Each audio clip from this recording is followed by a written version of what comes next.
Selamat berjumpa adik-adik sekalian di mana saja berada. Saya berharap saya bertemu dengan adik-adik melalui YouTube ini dalam keadaan sehat walafiat dan tidak berkekurangan apapun. Video YouTube ini saya buat sebagai sarana kita sekalian, saya bersama adik-adik untuk mendalami pembahasan kita mengenai matematika ekonomi dan bisnis. Pada pertemuan kita mengenai matematika ekonomi dan bisnis, kita akan membicarakan beberapa poin penting pada pertemuan pertama ini. Kurang lebih ada 4 poin, yaitu poin pertama kita akan berbicara tentang pentingnya mempelajari matematika. Lalu yang kedua, kita akan berbicara sedikit mengenai perbedaan matematika murni dengan matematika ekonomi dan bisnis. Yang ketiga, kita akan berbicara tentang menyelesaikan permasalahan dengan matematika ekonomi dan bisnis. Dan yang keempat, yang terakhir pada pertemuan pertama ini kita akan berbicara mengenai hubungan antara teori ekonomi, matematika ekonomi, dan statistika ekonomi atau nama lainnya adalah ekonometrika. Nah, pada poin pertama mengenai pentingnya mempelajari matematika. Pentingnya kita mempelajari matematika karena matematika merupakan sesuatu yang sudah akrab ya dengan diri kita sendiri.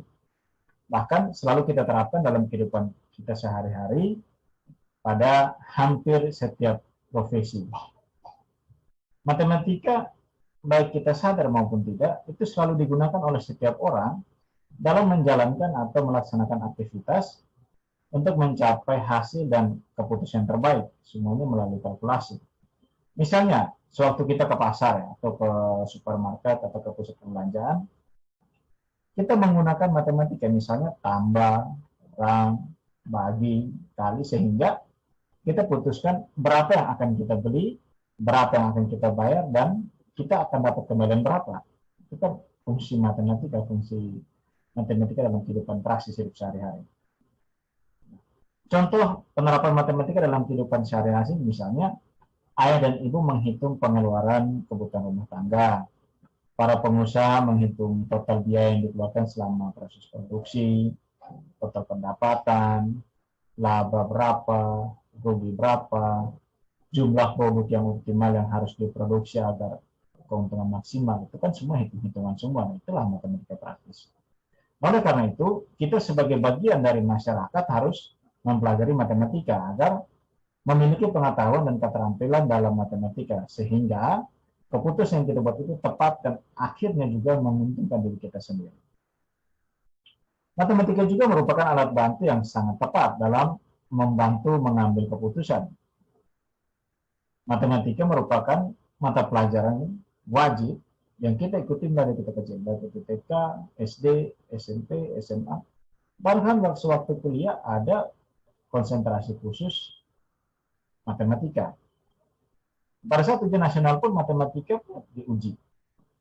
Tujuan dari itu sebenarnya adalah agar kita mengetahui dan mampu menerapkan matematika dalam kehidupan sehari-hari.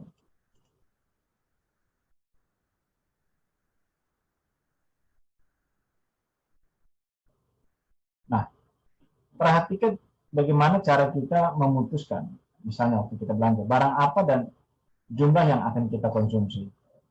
Misalnya, kita menghitung berapa liter bahan bakar yang akan kita pakai. Contoh ya, itu contoh praksis matematika dalam kehidupan kita sehari-hari. Lalu yang kita sesuaikan dengan dana yang ada. Kalau mau isi bensin kan kita hitung-hitungan punya duit berapa ini. Kira-kira saya bisa isi berapa liter. Lalu kita kalikan harga bensin dan jumlah duit per liternya. Ini secara tidak sadar kita sudah melakukan matematika ekonomi sebenarnya. Dikatakan ekonomi karena memutuskan berdasarkan sumber daya yang terbatas di tengah keinginan yang tidak terbatas. Karena keinginan konsumen adalah membeli bahan bakar sebanyak-banyaknya, tetapi dana yang tersedia terbatas. Sehingga kita harus berperilaku ekonomi, yaitu bijaksana dalam mengalokasikan sumber daya yang ada, yaitu dalam hal ini berapa duit kita punya, sehingga tidak terjadi pemborosan atau salah mengalokasikan sumber daya yang terbatas tersebut. Itu salah satu contoh matematika dalam kehidupan sehari-hari. Nah, yang kedua, coba kita lihat mengenai perbedaan antara matematika murni dengan matematika dalam ilmu ekonomi dan bisnis. Ketika kita masuk jurusan administrasi bisnis atau kita masuk ke fakultas ekonomi dan bisnis, kita tidak lagi menerima ilmu matematika murni tentunya. Tetapi yang akan kita pelajari adalah ilmu matematika yang diterapkan dalam kehidupan sehari-hari, khususnya berkaitan dengan hal-hal ekonomi. Tujuan dari bab ini sebenarnya adalah untuk memberikan suatu konsep, suatu gambaran, satu pemahaman secara umum mengenai sifat-sifat dari matematika ekonomi dan bisnis, dan juga mengajukan perbedaan antara matematika murni dan matematika terapan dalam bidang ekonomi dan bisnis. Matematika murni maupun matematika bisnis, matematika ekonomi, tidak begitu terlepas bisa. Pada hakikatnya berhubungan erat satu sama lain. Sebab tanpa kita memahami matematika murni, tidak mungkin kita dapat memahami dan mempelajari dan memahami matematika dalam bidang ekonomi dan bisnis. Matematika murni merupakan metode ilmu ukur dengan pendekatan logika, lalu menggunakan tanda atau simbol matematika. Biasa dibilang logika simbolik. Oleh karena itu, matematika murni sudah terlebih dahulu dipelajari sewaktu kita berada di pendidikan yang paling rendah hingga pendidikan tinggi juga tentunya. Nah, sewaktu pada pendidikan tinggi, itu kita mempelajari matematika terapan sesuai dengan fakultas, program studi, atau jurusan yang adik-adik pilih.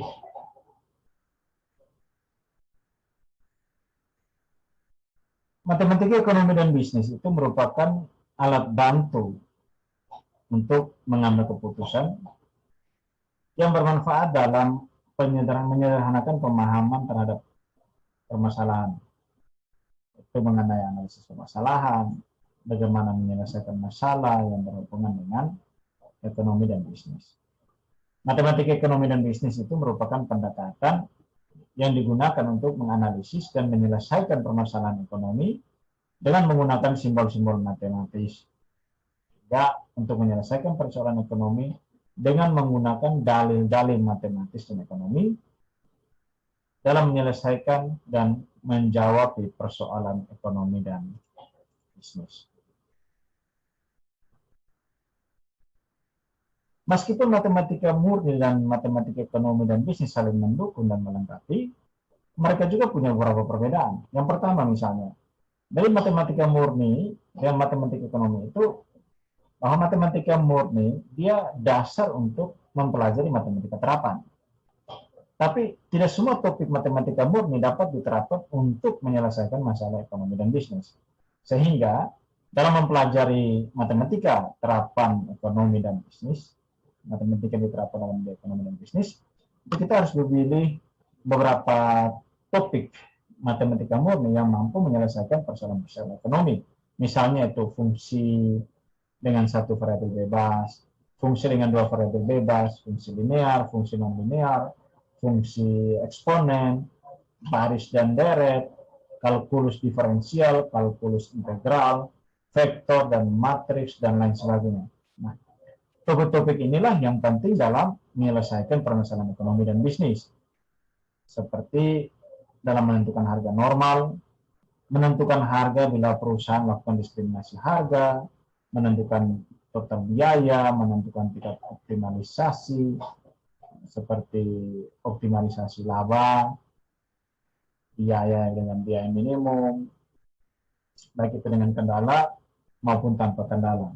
Ini untuk menentukan besarnya konsumsi tabungan, menghitung surplus konsumen dan produsen, dan lain sebagainya. Dan dengan demikian, kita harus mempelajari dan memahami topik-topik matematika murni sebagai dasar dalam menyelesaikan permasalahan bidang ekonomi dan bisnis. Apabila kita tidak memiliki dasar yang baik dalam matematika murni, tentu akan sedikit sulit untuk mempelajari dan memahami matematika terapan. Perbedaan yang kedua adalah dari matematika murni dengan matematika ekonomi dan bisnis, itu penggunaan simbol-simbol matematika. Dalam matematika murni, simbol-simbol pada variabelnya biasanya menggunakan simbol-simbol matematika yang umum yang digunakan oleh para ahli matematika seperti huruf akhir alfabet X, Y, dan Z. Sementara penggunaan simbol-simbol variabel dalam matematika ekonomi dan bisnis biasanya menggunakan biasanya para ahli menggunakan sesuai dengan nama variabel ekonominya. Misalnya harga dalam bahasa Inggrisnya P, price atau disingkat simbol P. Biaya, cost disimbolkan dengan C. Lalu jumlah yang diminta atau quantity demand itu Q D kecil, Q besar D kecil. Jumlah yang ditawarkan itu quantity supply atau QS, Q besar S kecil. Dan tabungan CS, singkatan atau simbol dari saving. Tingkat suku bunga, interest rate, disimbolkan dengan I. Titik keseimbangan atau equilibrium disimbolkan dengan E. Tingkat investasi itu disimbolkan dengan I besar, investasi.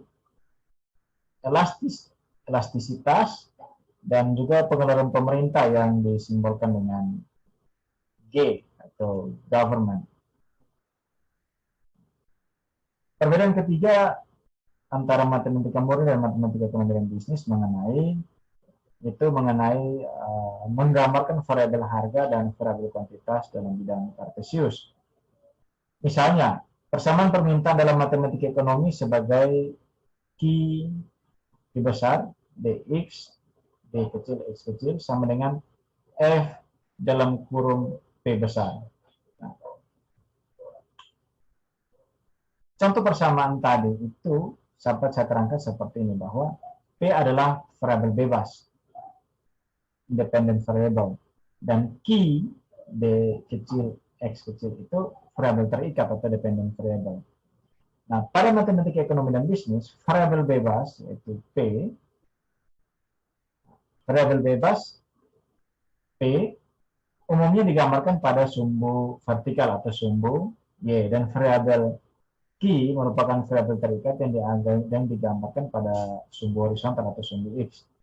Sedangkan menurut aturan matematika murni, sumbu P seharusnya berada pada sumbu horizontal, sebab variabel P, variabel bebas atau variabel yang dipengaruhi, dinotasikan pada sumbu horizontal atau sumbu X. Dan variabel terikat atau variabel Q digambarkan dengan sumbu vertikal. Perbedaan keempat dari matematika murni dengan matematika ekonomi itu terletak pada nilai. Nilai-nilai variabel dalam matematika ekonomi dan bisnis biasanya diasumsikan harus bernilai positif. Sedangkan nilai-nilai variabel dalam matematika murni itu dapat berupa negatif atau positif. Banyak hal dalam penerapan nyata ekonomi dan bisnis tidak boleh bernilai negatif. Karena tidak mungkin misalnya jumlah produk yang harus diproduksi negatif. Pemakaian bahan baku untuk produksi bernilai negatif. Kebutuhan jumlah tenaga kerja, jumlah produk yang diminta, dan lain sebagainya. Kan tidak mungkin negatif, tidak mungkin minus. Dengan kata lain, matematika ekonomi dan bisnis memiliki beberapa variabel atau pembahasan yang tidak mengenal nilai negatif. Jadi secara geometri, nilai-nilai variabel ekonomi dan bisnis hanya berlaku pada kuadran pertama. Sedangkan nilai-nilai matematika murni dia berlaku pada semua kuadran, yaitu kuadran pertama, kedua, ketiga, dan keempat. Sekarang coba kita lihat poin yang ketiga yaitu bagaimana menyelesaikan permasalahan dengan matematika ekonomi dan bisnis. Hasil penyelesaian permasalahan ekonomi dan bisnis sangat penting bagi pihak manajemen perusahaan, para konsultan, para ekonom, pemerintah, dan sebagainya. Hasil penyelesaian permasalahan ekonomi tersebut berguna dalam perencanaan perusahaan profit dan non-profit, seperti peramalan, jumlah produk yang akan diproduksi secara optimal dengan biaya yang minimal, rencana kerja, kegiatan operasional yang efektif dan efisien, serta pengawasan evaluasi kerja. Ada 4 tahapan dalam menyelesaikan permasalahan ekonomi. Tahap yang pertama, memahami dan menganalisa dengan sangat detail permasalahan yang terjadi. Lalu, mencari informasi yang selengkap-lengkapnya mengenai permasalahan yang terjadi, mencari informasi dalam artian sampai ke akar masalah sehingga memahami persoalan yang terjadi. Lalu kemudian yang kedua, kita mencari dan menggunakan metode, simbol matematika dan rumus matematika yang sesuai dan mampu menyelesaikan permasalahan ekonomi tersebut. Tahap yang ketiga adalah menyelesaikan permasalahan ekonomi tersebut dengan teliti dan lebih objektif. Tahap keempat yaitu mengartikan hasilnya dengan hasil analisa yang nyata dan membuat keputusan yang tepat dalam menyelesaikan permasalahan yang terjadi. Hasil perhitungan matematika ekonomi tersebut itu dapat dijadikan dasar dalam perencanaan, pengawasan, dan evaluasi. Hasil perhitungan matematika ekonomi dan bisnis ini juga berguna dalam melaksanakan kegiatan ekonomi yang lebih efektif dan efisien, sehingga tidak terjadi kegagalan dalam pasar.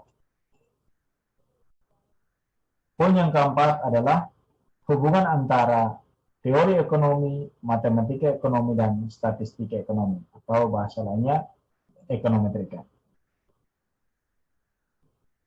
Teori ekonomi itu merupakan sebuah postulat, kesimpulan dari hasil penelitian yang dilakukan oleh para pengamat ekonomi dan peneliti. Misalnya, contoh, teori ekonomi misalnya hukum permintaan, hukum penawaran. Teori ekonomi biasanya dinyatakan dalam bentuk kualitatif atau pernyataan yang panjang. Ekonomi misalnya, hukum permintaan. Hukum permintaan menyatakan bahwa apabila harga suatu produk naik, maka jumlah barang atau jasa yang diminta oleh konsumen itu akan berkurang. Dengan asumsi bahwa faktor-faktor lain yang mempengaruhi jumlah barang yang diminta adalah konstan atau istilahnya ceteris paribus. Nah, sebaliknya, apabila harga suatu produk turun, maka jumlah barang atau jasa yang diminta itu akan bertambah dengan catatan ceteris paribus. Contoh, apabila harga perumahan naik, sedangkan pendapatan dan faktor lain yang mempengaruhi permintaan itu tetap tidak berubah, maka permintaan konsumen terhadap rumah pasti akan turun karena harganya naik. Orang akan menunda untuk membeli rumah dan tetap akan memperpanjang masa sewa rumah, atau bisa juga ia tetap tinggal di rumah orang tua atau keluarga karena harga rumah naik tidak diimbangi dengan kenaikan pendapatan. Sebaliknya, apabila harga perumahan turun, maka permintaan terhadap rumah akan meningkat. Konsumen mengurangi keinginan untuk menyewa rumah dan tidak lagi tinggal bersama keluarga atau saudara, tetapi tinggal di rumah pribadi yang lebih berkesan privasi.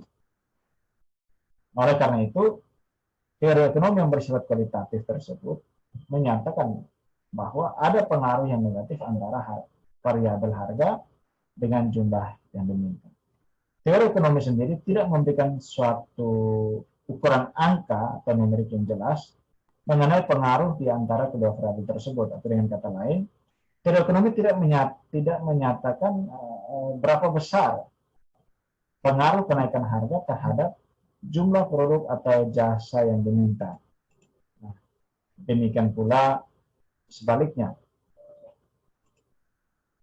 Nah, agar dapat mengetahui seberapa besar pengaruh kenaikan atau penurunan harga terhadap jumlah produk yang diminta dalam bentuk numerik, maka hal itu dapat disederhanakan oleh ahli matematika ekonomi menjadi bentuk simbol dan model matematika yang lebih sederhana berupa fungsi permintaan itu QD sama dengan F kali P. Dan kemudian diperjelas lagi menjadi persamaan linear, yaitu QD sama dengan A min B kali P. Oleh karena itu, ahli matematika ekonomi menyederhanakan teori ekonomi yang bersifat kualitatif, di mana teori ekonomi menyatakan hubungan negatif atau hubungan terbalik antara kedua variabel tersebut, maka dalam bentuk matematis persamaan linear itu dinyatakan oleh parameter B yang bernilai negatif. Parameter A dan B pada persamaan linear ya, sudah saya jelaskan tadi, di mana dinyatakan oleh para ahli ekonomi, itu dapat ditafsir oleh ahli ekonometrika, itu dengan cara melakukan tindakan statistika. Tentunya ahli ekonometrika harus menggunakan operasi-operasi dan aturan-aturan matematika ekonomi. Seorang ahli ekonometrika dalam proses penaksiran nilai-nilai parameter A dan B itu membutuhkan data yang baik dari variabel harga maupun variabel jumlah produk yang diminta. Data kedua variabel ini harus dicari atau dilakukan oleh seorang ahli statistik ekonomi. Seorang ahli statistik ekonomi, pekerjaan utamanya berkenaan dengan perencanaan data, pengumpulan data, pengolahan data, lalu penyajian data ekonomi dalam bentuk tabel atau grafik, lalu ia menginterpretasi hasil olah data dan menyimpulkan hasil tersebut. Bagi ahli statistik ekonomi, agar hasil pengolahan dan penyajian data ekonomi dalam bentuk tabel dan grafik dapat ditampilkan itu dengan cara yang sederhana, tapi tetap benar dan jelas, maka ia harus mempunyai pengetahuan mengenai matematika ekonomi. Jadi, walaupun ekonometrika atau statistik ekonomi ya, dan matematika ekonomi dipelajari secara terpisah, namun semuanya memiliki keterkaitan erat satu dengan yang lainnya dengan prinsip dasar yaitu matematika. Perlu diingat bahwa matematika ekonomi itu merupakan faktor utama dalam memahami ekonometrika atau statistik ekonomi. Nah, dengan demikian, bila kita memahami dengan baik ketiga bidang studi ini, tentu kita akan dapat membuktikan secara empiris teori ekonomi dan selanjutnya dapat mengembangkan teori ekonomi. Jadi, adik-adik sekalian, sekian saja penjelasan dari saya pada pertemuan kita yang pertama ini terkait pengantar matematika ekonomi dan bisnis. Kita sudah melihat keterhubungan antara matematika dengan matematika ekonomi dan bisnis. Bila mana dalam penyampaian materi ini kurang jelas, adik-adik bisa bertanya dengan cara menuliskan pertanyaan pada kolom komentar di video ini.